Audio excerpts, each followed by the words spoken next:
మేమందరం కూడా ఉస్మానియా విశ్వవిద్యాలయంలో నాన్ టీచింగ్ కాంట్రాక్ట్ పద్ధతిలో మేము దాదాపుగా 25 నుండి 30 సంవత్సరాల నుంచి పనిచేస్తున్నాము. మేము ఏదైతే కాంట్రాక్ట్ పద్ధతిలో మొదలుపెట్టామో ఆనాడు మాకు 3,000 4,000 రూపాయలు జీతం ఇవ్వడం జరిగింది. ఆనాటి నుండి కూడా 2012 వరకు మాకు ఎటువంటి జీతభత్యాలు పెరగకపోవడంతో 2012లో మేము ఒక సమ్మెను చేస్తే ఆ సమ్మె ద్వారా ప్రొఫెసర్ సత్యనారాయణ సార్ గారు అప్పుడు వీసీగా ఉన్నారు. ఆయన మాకు 15% ఇవ్వడంతో అంతో కొంత మాకు జీతాలు పెరగడం జరిగింది. ఆ తర్వాత మళ్ళీ మొన్న కొత్తగా వచ్చినటువంటి వైస్ ఛాన్సలర్ వెళ్ళిపోయినటువంటి వైస్ ఛాన్సలర్ రవీందర్ గారు వీసీగా ఉండే ఆ సారు వచ్చిన తర్వాత ఉన్నటువంటి ఏదైతే మాకు ప్రతి సంవత్సరం 1,500 రూపాయలు పెరుగుతుండే దాన్ని తీసేయడం జరిగింది. దానివల్ల గత 4-5 సంవత్సరాలుగా మాకు ఎటువంటి జీతభత్యాలు పెరగడం లేదు. ప్రభుత్వం నుంచి వచ్చినటువంటి జియో ఏది కూడా మాకు ఇంప్లిమెంట్ చేయడం లేదు.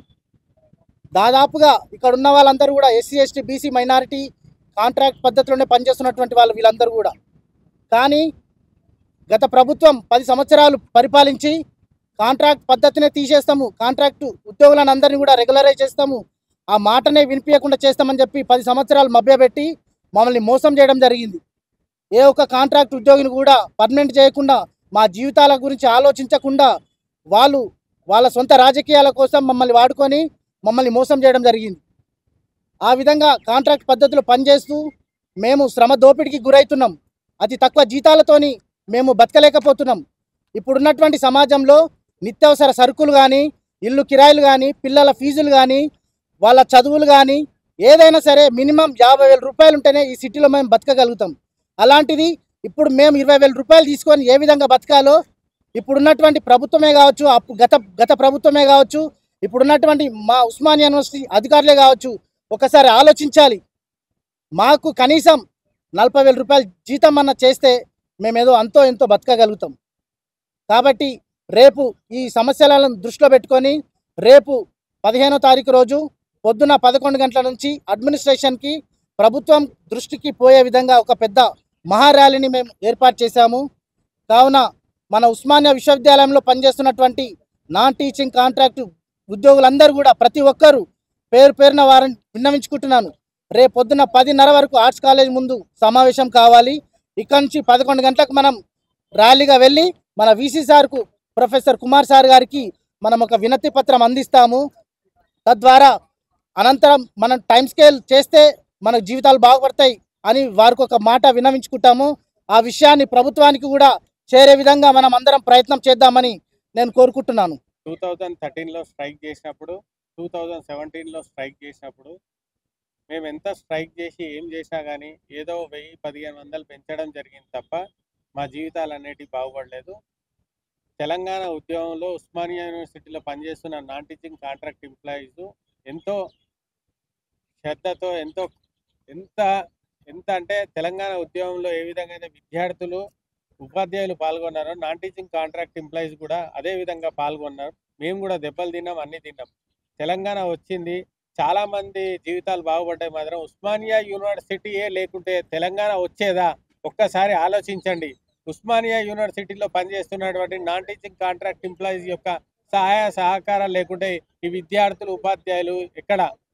వీళ్ళ సహాయ సహకారాలు కూడా ఉన్నాయి కాబట్టి ఉస్మానియా యూనివర్సిటీలో పనిచేస్తున్న నాన్ టీచింగ్ కాంట్రాక్ట్ ఎంప్లాయీస్కి రెగ్యులరైజ్ చేయాలి, లేకుంటే మినిమం టైం స్కేల్ అనేది కంపల్సరీ అమలు చేయాలనేది మేము గవర్నమెంట్ కోరుతున్నాం.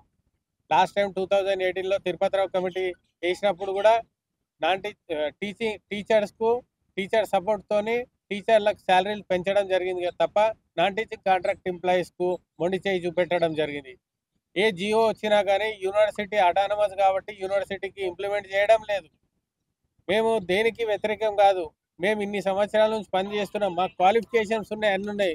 దాదాపు 1150 మంది కాంట్రాక్ట్ ఎంప్లాయీస్ ఉస్మానియా యూనివర్సిటీలో 20-30 సంవత్సరాల నుంచి పనిచేస్తే వాళ్ళకి కనీసం తినడానికి తిండి, ఉండడానికి ఇల్లు, బట్ట కూడా లేకుండా పోతుంది. వాళ్ళ పిల్లలను పెంచుకోవడానికి, వాళ్ళ రెంట్ కట్టడానికి, వాళ్ళ స్కూల్ ఫీజు కట్టడానికి, మెడిసిన్స్కి వాళ్ళు ఎంత శోభను అనుభవిస్తున్నారంటే అది వర్ణాతీతం. గవర్నమెంట్ చేంజ్ అయ్యింది, వచ్చిన తర్వాత ఏదైనా మంచి జరుగుతుంది అంటే ఇప్పుడు కూడా టీచర్లకే మంచి చేయాలని చూస్తున్నాడు తప్ప నాన్ టీచింగ్ కాంట్రాక్ట్ ఎంప్లాయీస్ గురించి ఎవరు కూడా ఆలోచించడం లేదు. మేము గవర్నమెంట్‌ను ఒకటే విన్నవించుకుంటున్నాము. మా వైస్ ఛాన్సలర్‌కి ఒకటే ఇన్ని సంవత్సరాల నుంచి చేస్తున్నాం కాబట్టి, మాకు కూడా రెగ్యులరైజ్ చేయడం కుదరదు. కోర్టులో కేసు ఉన్నదని చెప్పిర్రు కాబట్టి, కనీసం టైమ్ స్కేల్ అనేది అమలు చేసి, మా యొక్క ఉన్న కాంట్రాక్ట్ ఎంప్లాయీస్‌కి ఉద్యోగ భద్రత కల్పించాలని Osmania university non teaching contract employees తరఫున నేను గవర్నమెంట్‌ను, మా వైస్ ఛాన్సలర్ సార్‌ని విన్నవించుకోవడం జరుగుతుంది. ఇటు ఒకవేళ ఎటువంటి నిర్ణయం తీసుకోకపోతే రేపు మహార్యాలీ ఉన్నది. మహార్యాలీ తర్వాత మళ్ళా మా యొక్క భవిష్యత్ కార్యాచరణను అందరం కలిసి చర్చించుకొని ఒక నిర్ణయం తీసుకోవడం అనేది ఖచ్చితంగా జరుగుతది. జీవితాలు నాశనం అయిపోతున్నాయి. జీవితాలు బాగుపడతలేవు. గవర్నమెంట్ కూడా మేము ఏదో గొంతమ్మ కోరికలు కోరుతలేము. ఏదో రెగ్యులరైజ్ చేయమంటలేము. మాకేదో ₹1,00,000 జీతం అడుగుతలేదు. మినిమమ్ 40,000-50,000 అనేది టైమ్ స్కేల్ ఇంప్లిమెంట్ చేస్తే మాకొచ్చే జీతాలు అవేం పెద్ద జీతాలు కావు. ఇప్పుడు మా ఉన్న జీతాలకు ఇంకొక 5,000-10,000 దానికి యాడ్ అయితే అది యూనివర్సిటీకి కానీ, గవర్నమెంట్‌కి కానీ పెద్ద బడ్జెట్ కూడా కాదు కాబట్టి, యూనివర్సిటీ స్వయం ప్రతిపత్తి అని గవర్నమెంట్ అంటది. గవర్నమెంట్ దగ్గరికి పోతేనేమో యూనివర్సిటీ అంటది. ఇద్దరి మధ్యన మాత్రం ఉస్మానియా యూనివర్సిటీలో పనిచేస్తున్న నాన్ టీచింగ్ కాంట్రాక్ట్ ఎంప్లాయీలు ఫుట్బాల్ ఆడుకోవడం జరుగుతుంది. ఎంతోమంది మంత్రులను కలిసినాము. డిప్యూటీ సీఎం బట్టి విక్రమార్క సార్‌ని కలిసినాము, వైస్ ఛాన్సలర్‌ని కలిసినాము, రిజిస్ట్రార్ అందరిని కలిసి వినతి పత్రాలు ఇవ్వడం జరిగింది. ఎటువంటి నిర్ణయం అనేది ఇప్పటివరకు రాలేదు. దయచేసి ఇప్పుడైనా అకాడమిక్ ఇయర్ స్టార్ట్ అవుతున్నది కాబట్టి మా బడ్జెట్ ఎంతో కాదు సార్. మా యొక్క జీవితాలు ఉద్యోగ భద్రత, జీవితాలు బాగుపడాలంటే ఒక టైమ్ స్కేల్ ఒకటే మార్గం కాబట్టి మా నాన్ టీచింగ్ కాంట్రాక్ట్ ఎంప్లాయీస్‌కి ఈ టైమ్ స్కేల్ అనేది ఇంప్లిమెంట్ చేయాలని Osmania university non teaching contract employees తరఫున నేను విన్నవించుకుంటున్నాను. Thank you. సేవ చేసుకుంటూ వస్తున్నాం. గతంలో ఉన్న మా వైస్ ఛాన్సలర్ రవీందర్ సార్ గారు మాకు కోలుకోలేని దెబ్బ కొట్టాడు. కాంట్రాక్ట్ ఎంప్లాయీస్ వేల సంఖ్యలో ఉన్నారు, మీరు చాలా ఎక్సెస్లో ఉన్నారు అనుకుంటా. మీకు ఏదో న్యాయం చేస్తామని ఉన్న 15% తీసి మాకు చాలా అన్యాయం చేశాడు. 4 ఏళ్ల నుంచి మాకు జీతం ఎటువంటి జీతం పెరగడం లేదు. ఇప్పుడు మా జీతం 15,000 లోపలనే ఉన్నది. ఇంకొక విషయం ఏంటంటే సార్, మాకు మీ దగ్గర ఉస్మానియా యూనివర్సిటీలో కాంట్రాక్ట్ ఎంప్లాయీస్ ఎక్కువ ఉన్నారని చెప్పిన రవీందర్ సారే 375 పోస్టులు తీసుకెళ్లి గవర్నమెంట్కి అప్పడెప్పడం జరిగింది. మా భవిష్యత్తు బాగా చేసినాక మీరు మిగతా పోస్టులు మీరు గవర్నమెంట్కి ఇచ్చి ఫిలప్ చేసుకోండి సార్. ఫస్ట్ మా మీద దృష్టి సాధించండి. మేము లేకపోతే నాక్లో మీకు నంబర్ 1 వచ్చేదా మీరు ఆలోచించండి సార్. 100% మేము ఉస్మానియా యూనివర్సిటీలో ఉన్న కాంట్రాక్ట్ ఎంప్లాయీస్ అందరూ, నాన్ టీచింగ్ కాంట్రాక్ట్ ఎంప్లాయీస్ అందరూ గుడ్ విల్గానే వర్క్ చేసాం సార్. మా దగ్గర సబ్జెక్ట్ ఉంది, నాలెడ్జ్ ఉంది. దయచేసి మాకు ఏదైనా లైఫ్ ఇచ్చినాక మీరు తదుపరి కార్యాచరణ చేసుకోండి. మాకు టైం స్కేల్ ఇవ్వండి. ఈ టైం స్కేల్ కోరడానికి మేము శాంతియుతంగా రేపు మహార్యాలీ నిర్వహించడం జరుగుతుంది. కావున మా కాంట్రాక్ట్ ఎంప్లాయీస్ అందరూ పెద్ద సంఖ్యలో పాల్గొని మా వైస్ ఛాన్సలర్ సార్కి, ఇప్పుడున్న కుమార్ సార్కి రిప్రజెంటేషన్ ఇచ్చి దీన్ని శాంతియుతంగానే మేము ప్రతిదీ సాధిస్తామని చెప్పేసి ఈ మీడియా తరఫు నుంచి మా వీసీ గారికి విన్నవించుకుంటున్నాం. మీడియా మిత్రులందరికీ నమస్కారం. నేను ఎంబీఏ కాలేజీలో పనిచేస్తాను. తెలంగాణ వస్తే మా జీవితాలు బాగుపడతాయని అనుకున్నాం, కానీ మేము 45 రోజులు సకల జన సమ్మెలో పాల్గొని మా జీతాలను కూడా మేము వదిలిపెట్టుకొని మేము సమ్మెలో పాల్గొని తెలంగాణ రావడంలో కీలక పాత్ర పోషించినాం sir, Osmania city non teaching staff వాళ్ళందరం కూడా. కాకపోతే మేము 10 సంవత్సరాల నుంచి మా చెప్పులు అరిగేలాగా యూనివర్సిటీ నుంచి సెక్రటరియట్కి అందరు మంత్రుల దగ్గరికి వెళ్ళి మా వినతి పత్రం అందజేయడం జరిగింది. అందరూ మాకు ఇప్పుడున్న మంత్రులు అయితే అందరూ కూడా మాకు విద్యాశాఖ మంత్రి మన సీఎం రేవంత్ రెడ్డి దగ్గరనే ఉంది కాబట్టి ఇప్పుడు మేము చర్చలకు సిద్ధంగా ఉన్నాము. మేము చర్చలు జరపడానికి మాకు మినిమం టైం స్కేల్ అమలు చేయాలని మేము ఈ మీడియా ముఖంగా రేవంత్ రెడ్డి గారిని మేము చర్చలు మీరు ఎక్కడ పిలిస్తే మేము అక్కడ రావడానికి మా సంఘ నాయకులందరూ కూడా రెడీగా ఉన్నాము. మేము మా చాలానే జీతంతో మేము పనిచేస్తూ ఉన్నాం ఉస్మానియా సిటీ. దాంట్లో మేము ప్రతిదీ ఏదన్నా పని చేయాలన్నా కూడా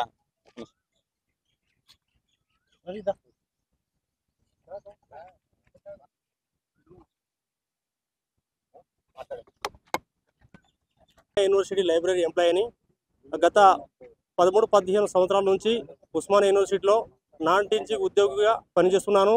నాతో పాటు 1,300 మంది ఉద్యోగులు నాన్ టీచింగ్లో పనిచేస్తున్నారు. ఇప్పుడు మాకు గవర్నమెంట్ ద్వారా టైం స్కేల్ చేస్తే బాగుంటుంది. ప్రస్తుత ధరలను చూస్తుంటే పిల్లల ఫీజులు చూస్తుంటే, ఇంటి కిరాయిలు చూస్తుంటే మేము కట్టలేకపోతున్నాము.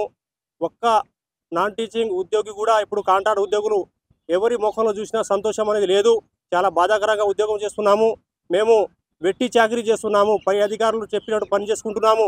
కాబట్టి మాకు దయచేసి టైం స్కేల్ చేసి మాకు మంచిగా నెలకు ఒక 35-40 వేలు జీతాలు వస్తే మా జీవితాలు బాగుపడతాయి. మా పిల్లలు ఉన్నత ఉద్యోగాలు చదివి మంచి భవిష్యత్తు ఉంటుందని పిల్లల కోసం మేము ఉద్యోగాలు చేస్తున్నాము. మరియు గవర్నమెంట్ కూడా మాకు దయతలిచి మాకు న్యాయం చేయాలని కోరుకుంటున్నాం. Thank you.